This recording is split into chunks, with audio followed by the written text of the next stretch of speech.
సత్యసాయి జిల్లా పుట్టపర్తిలో విద్యార్థులు ఆందోళనకు దిగారు. వసతి గృహాల్లో సమస్యలు పరిష్కరించాలని ఏఎస్ఎఫ్ ఆధ్వర్యంలో విద్యార్థులు పుట్టపర్తి కలెక్టరేట్ ముందు ధర్నా చేపట్టారు.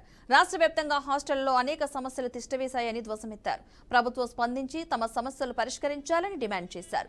ప్రస్తుత పరిస్థితులకు అనుగుణంగా మెస్ ఛార్జీలను పెంచాలని కోరారు. గతంలో ఇంటర్ విద్యార్థులకు మధ్యాహ్న భోజనం అమలు చేసేవారని, ప్రస్తుతం ఆ పథకాన్ని పునరుద్ధరించాలని విజ్ఞప్తి చేశారు. అనంతరం సమస్యలతో కూడిన వినతి పత్రాన్ని జాయింట్ కలెక్టర్ అభిషేక్ కుమార్ కు అందజేశారు.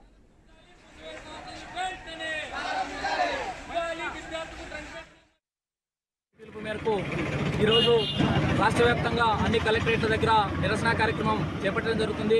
దీని ముఖ్య ఉద్దేశం ఏమంటే, రాష్ట్ర వ్యాప్తంగా దాదాపుగా 4000 పైచిలకు ప్రభుత్వ హాస్టళ్లు ఉన్నాయి. అందులో దాదాపుగా 1000కు పైగా ఈరోజు మూసివేయడం జరిగింది. అంతేకాకుండా మన సత్యసాయి జిల్లాకు సంబంధించి హాస్టళ్లు 96 హాస్టళ్లు ఉండడం జరిగింది. అందులో పదుల సంఖ్యలో శిథిల వ్యవస్థకు వచ్చి చాలా దౌర్భాగ్యమైన పరిస్థితి ఈరోజు ఈ హాస్టల్లో నెలకొనింది. వాటిపైన ఈరోజు కలెక్టరేట్ కార్యాలయం వద్ద మేము నిరసన కార్యక్రమం చేపట్టడం జరుగుతుంది.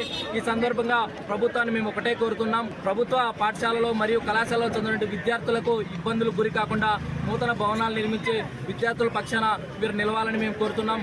అంతేకాకుండా శానిటరీ ప్యాడ్స్ అనేటివి కూడా బాలికల వసతి గృహాల్లో ఏర్పాటు చేసి విద్యార్థులకు మీరు న్యాయం చేయాలని కోరుతున్నాం. అదేవిధంగా మూసివేసిన